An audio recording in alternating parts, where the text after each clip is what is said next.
और बाबरी मस्जिद का अगर ये मुद्दा उठा है तो क्यों उठा है मुझे आज तक समझ नहीं आया, क्योंकि ये कभी लड़ाई थी ही नहीं। अच्छा। और राम मंदिर, मैंने पहले भी बोला था, राम मंदिर बनना चाहिए था और वो बन गया है।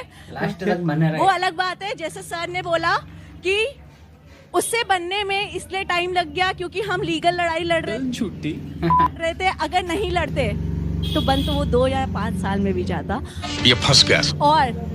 और मुझे ये समझ नहीं आता, टीएमसी अगर हम बात कर ही रहे हैं कि बे जल्दी बोल, कल सुबह पनवेल निकलना।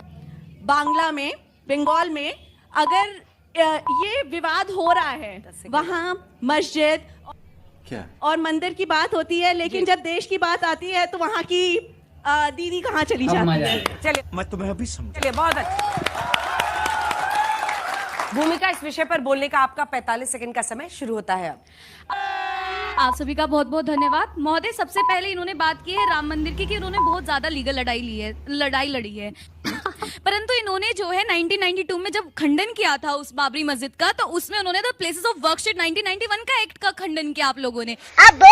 उसके बाद जब मैं बात करती हूँ तो आप बीजेपी की क्या विचारधारा होती है? बीजेपी की विचारधारा मुझे इस समय ऐसी लग रही है कि मंदिर बन जाए तो उनकी जीत हो जाती है और मस्जिद बन जाए या मस्जिद बन जाए तो उनकी हार हो जाती है।